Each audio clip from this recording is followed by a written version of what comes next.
The Philadelphia Phillies are not done yet as they pick up a victory to extend the NLD series and stay alive from a playoff perspective. The big dog steps up when the lights were the brightest, with Kyle Schwarber smacking not one but two home runs. Ranger Suarez looking like the dominant pitcher that we know him to be on the mound, and everyone else in between playing their roles to the proper level. The season is not over yet. They are still alive and have forced a game four, and Chrissy Sanchez on the bump to get things done tonight. I want to reflect a little bit on what exactly went right last night, what changed for this Phillies team, and boy, it felt good to see them playing some actual good baseball once again. Ultimately finished an 8-2 victory by the Philadelphia Phillies, and you can see in the game cast there a little bit of a panic moment right there in the third after executing the Aaron Nola to Ranger Suarez game plan that Nola did get through the entirety of the Dodgers lineup, or 1 through 8 hitters, his first time, and then that ball was turned over to Ranger Suarez. The game plan going from Rob Thomson saying that he wants Nola to basically get through the lineup once, hand the ball to Ranger, but wanted Ranger to start with a clean inning. That ultimately ended with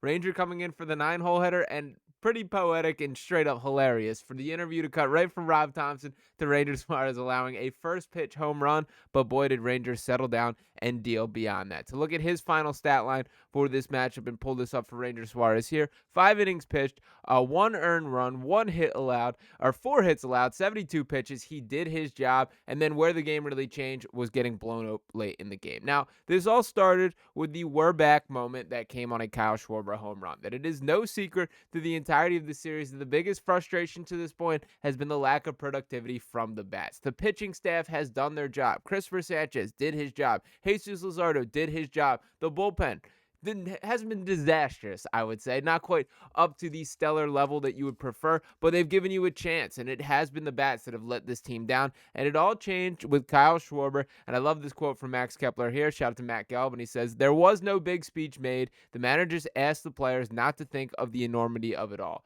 Don't try harder, trust harder." Then with one swing, they remembered. The Phillies are still alive. Quote, "Everyone was just in awe," Max Kepler said. "It felt like a revelation at the same time."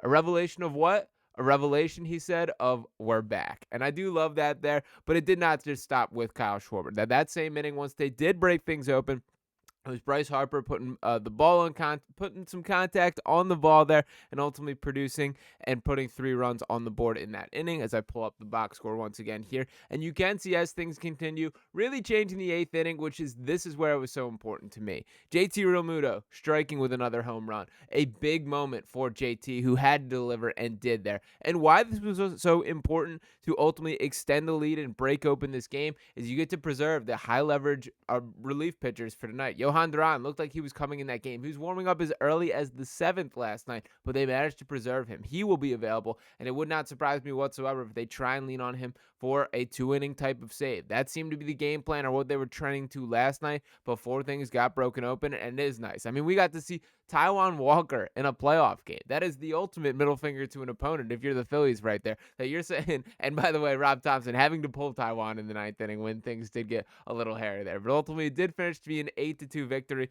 The Phillies did their job, and I think they needed that one more than anything. Now, obviously, the job is not finished here. They are still one game away from elimination, and they could very clearly lose tonight. The season is over, and we are frustrated all over again here. But what I was encouraged by is this is the first time in the series that the Phillies looked like the Phillies against this Dodgers team. And this is a matchup that I frankly feel the best about that I have to this point. Christopher Sanchez on the mound for the Phillies, and we know what he brings to this franchise. We know how well that he pitched in the series opener, did everything to give them a chance against Tyler Glasnow. Now, to dive into Tyler Glasnow, he's an excellent pitcher in the wider scale, but everyone's going to be from a playoff perspective. This is a guy that the Phillies have had a bit more success against compared to players like Yashiba Yamamoto, like Shohei Ohtani, like some of the other players. And by the way, feed me Clayton Kershaw as often as possible. Let's make that a goal for this Phillies team, because I do not think that guy has it anymore. But nonetheless, looking at these stats for Tyler Glasnow against this Philadelphia Phillies team, there is a little bit of room for optimism. Again, this guy is a good pitcher. They all are going to be at this stage of the playoffs and with this Dodgers team. But you can see we do have a couple hits off them. The Trey Turner in his 11 at-bats, he's got 2 hits. He's got 4 RBIs. Kyle Schwarber across his 13 at-bats, he's got 2 hits, has a double registered. that you can see a little bit of success from some of these guys. Nick Castellanos with the double against him. Bryce Harper with 2 RBIs and a triple and a double against him there. Even in the home run department, that we do have Max Kepler going yard against Tyler Glasnow in the past. So again, you're never going to get a layup type matchup, but there is at least some sort of substance or some sort of track record that we can see for a few of these individual Phillies hitters there. And that is the overall message tonight as we do begin to turn a page and look at game 4.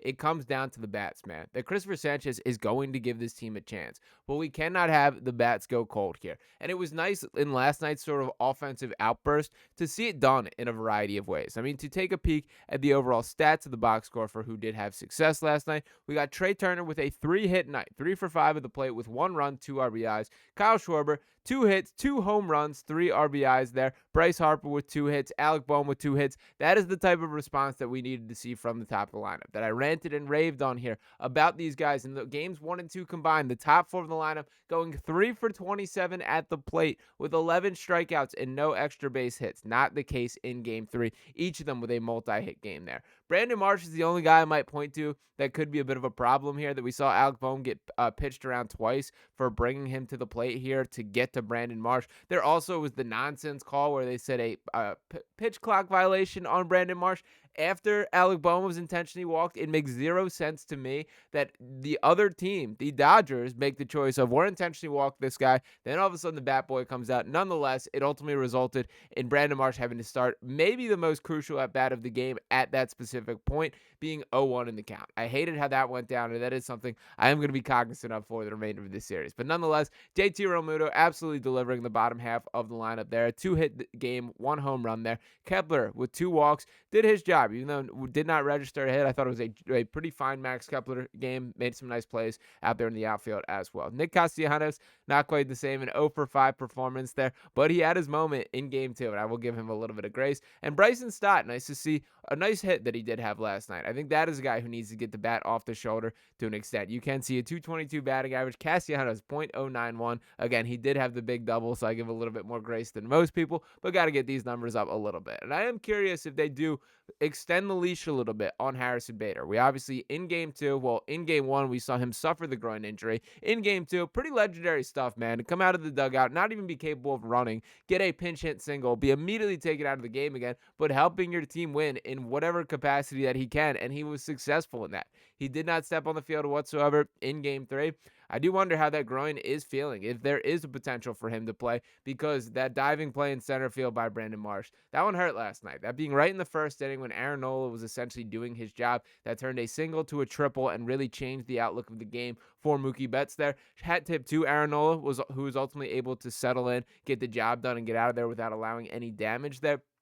But that was a specific moment where I know I myself, and I think a lot of us at home felt, well, if that was Harrison Bader in center field rather than Brandon Marsh, that ball is probably caught, and this is a bit of a different game. So I did see some videos of him running around in the outfield, kind of getting warmed up. He did not look like the prime Harrison Bader, not quite the explosiveness that you would expect, because that man can fly when he gets moving there, but he was moving adequately, I would say, that it did not look like a guy who couldn't, in an absolute pinch, play the outfield in a baseball game. So I am curious if they begin to try and throw him into this matchup a little bit more. This has been a difference-making addition from a midseason trade acquisition standpoint here. I would like to see Harrison Bader be able to put his fingerprints on the series, but nonetheless, we will see if health allows it or not. The bottom line, once again, the message that I want to make loud and clear here, the bats need to continue.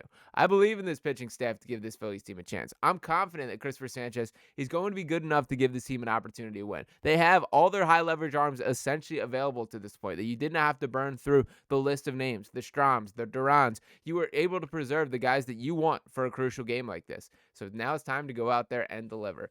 Do not let the Phillies win game 3. Too late. It happened. Do not let the Phillies win game 4. If this comes back to Citizens Bank Park for a game 5, we're not going to get lost in the home field advantage or anything like that. But boy, the momentum would have swung in a major way to that point. It all goes down at 6:09 tonight. So we'll see what happens from there. But I'm thrilled that the Phillies season has not been put to bed just yet. I think this team does have a little bit of life, and if they played at the same level that was the case last night, we are in business for a game 5 coming back to Philadelphia. It's got to happen on the field today. We will see how things go down here. I'll be ready to react one way or another, either way, right here on Phillies Digest. So I want to hear what your level of confidence is in the comments here. Make sure you're dropping those thoughts below. From 1 to 10, what is your confidence level heading into game 4? Will there be a game 5 taking place Saturday night in Philadelphia? Drop those thoughts below. Appreciate each one of you guys for tuning into this video. If you have not already, make sure you're smashing that subscribe button. Drop it a like right down here below. I'll be back. Talk with you next time. Peace.